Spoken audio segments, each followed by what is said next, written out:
process that actually brings to evaluate a company's creditworthiness. So when we say creditworthiness, I mean the ability of a company to repay its debt into a determined time horizon.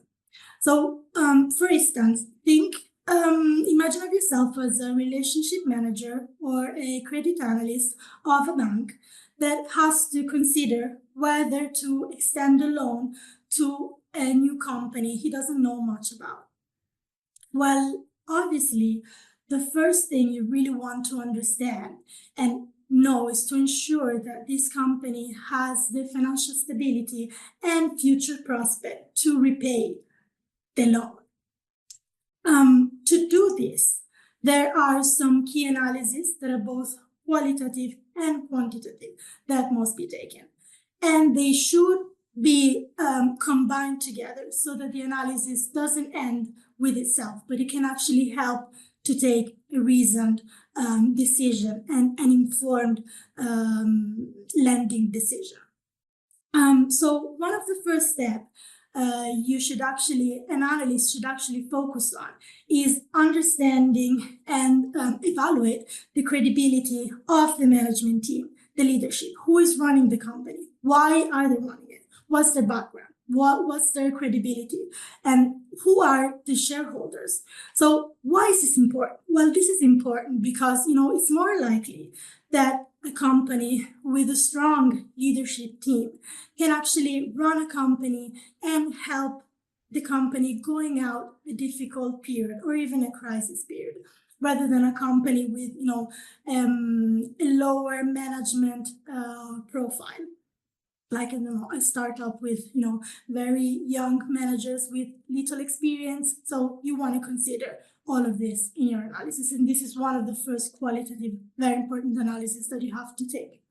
Second, I would say that you should understand the business strategy. So, and also what's the company's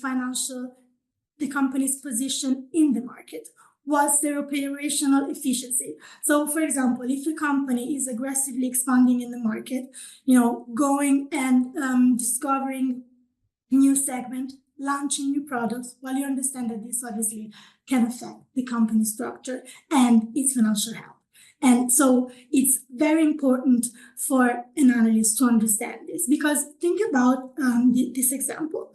So you have a retail company that keeps on opening stores very fastly. And so the first thing you will see is actually a boost on their revenues. And you say, wow, this company is doing really well. It's growing very fastly. But you should be careful, because you have to be careful also at the existing stores.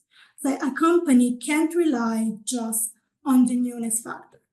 So if you think, for example, in contrast, it's a peer of this company, a competitor that has a less dramatic growth, but the management, so you see the combination between two elements of the analysis, the management I was talking about before.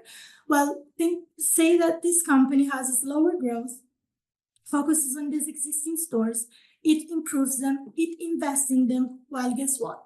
Probably in the long term, this company will have a better stability and will have more consistent financial results. Even if, the revenues at the first impact, you will see a stable growth and a stable trend. So this example wants to highlight that an effective credit analysis goes beyond just crunching numbers. So a good analyst must understand the story behind the number. You have to have the big picture to understand the financial health and the potential risks that a company can face. Linked to this, there's obviously the macro analysis, the market condition, and the overall economic factors. So obviously, we now live in a world where this has a real major impact. So I don't want to talk about what's actually happening right now, because the effect of all of this will actually be probably understood in the company's number in a couple of months. But I want to make an example, a recent one. So think about 2022, when the Ukraine and Russian war started. So what an impact this had on the company, because the oil prices surged and there was, supply chain disruption. So all of this had an impact and an effect also on very well-established companies. So think about, I don't know, American Airlines, which one of the first voices of cost is fuel. So probably this company struggled and had to face a big challenge.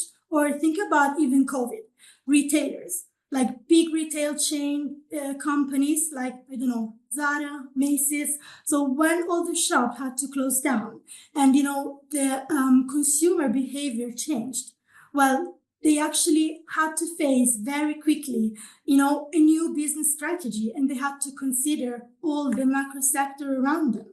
And who wasn't ready to do that actually struggled, and some of them actually had to call bankruptcy.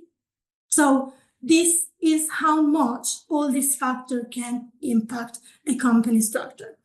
Well, obviously, analyzing financial statement is crucial. So understanding the balance sheet, the cash flow, the income statement, because it gives you a snapshot of the company financial health in the specific moment, and it makes you be able to do some evaluation about how can this evolve in the near future to understand its stability and profitability. So for instance, analyzing the cash flow can uncover liquidity issues. Despite a good, level of revenues of a company, or also understanding a balance sheet might reveal some high debt levels. So it can highlight a potential insolvency risk. So if the company will take another loan, the company might struggle to repay its debt because its financial structure may become too heavy.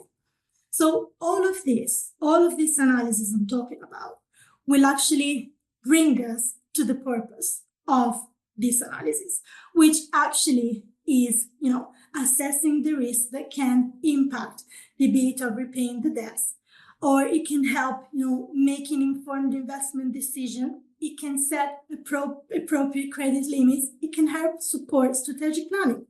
And obviously, one of the most important things is that it helps you understanding that key analysis must be monitored over time.